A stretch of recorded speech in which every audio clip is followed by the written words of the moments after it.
मित्रों नमस्कार। मैं रमाशंकर साहू, प्रदेश मंत्री, भारतीय जनता पार्टी, ओबीसी मोर्चा, उत्तर प्रदेश।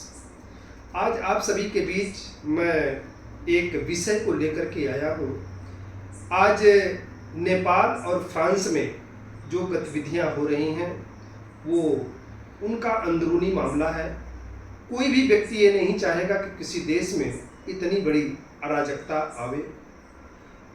और मुझे इस बात का बहुत बड़ा दुख है कि जो विपक्ष, जो कांग्रेस सरकार लगभग 65 सालों तक देश में राज की, आज अपनी उन लोगों ने विरासत बना रखा है कि हम ही राज करेंगे। दिन भर अपने हाथ में संविधान की किताबें लेकर के चलते हैं, लेकिन वो पढ़ते नहीं हैं। इस बात का दुर्भाग्य है। मित्रों, जो बूथ लूट करके, जो बूथ पर गोलियां चलवा करके, जो आपातकाल लगा करके कांग्रेस की वोट की चोरी करती रही और सरकारें बनाती रही, आज वो विपक्ष में रहकर अपनी भूमिका का निर्वहन तो सही से कर नहीं पा रहे हैं। वो लगातार सरकार को झूठ बोल करके बरगला रहे हैं। और मुझे इस बात का दुख है कि विपक्ष के बड़े बड़े नेता, चाहे वो अखिलेश यादव हो, चाहे तेजस्वी हो, चाहे ममता बहन जी हो, चाहे संजय राउत हैं, चाहे आम आदमी पार्टी के संजय सिंह हैं, इन लोगों ने नेपाल और फ्रांस का उदाहरण देकर के कहा कि भारत में होने वाला है। भारत के लोग जानते नहीं भारत का लोकतंत्र कितना गहरा है।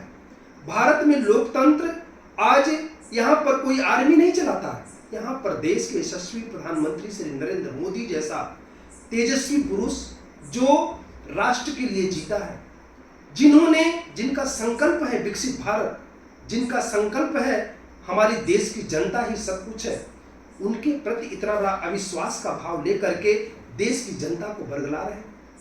देश की 145 करोड़ की आबादी, जिन्होंने तीसरी बार हमारे प्रधानमंत्री श्री नरेंद्र मोदी जी को सरकार बनाने का मौका दिया, इसी झूठ को लेकर के 2024 के इलेक्शन में यही विपक्ष गया और जनता को भरमाया कि हमारा देश खतरे में है।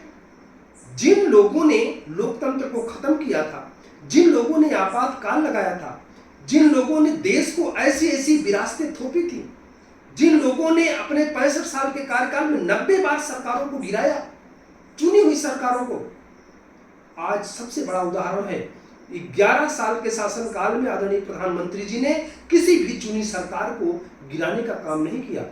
चाहे वो ममता दीदी हो, चाहे केजरीवाल जी हो, इन लोगों ने झूठे झूठे आरोप हमारे प्रधानमंत्री जी पर लगाते रहे, लेकिन उनकी बातों को सुनते रहे और जनता पर विश्वास हमारी पार्टी का कायम रहा।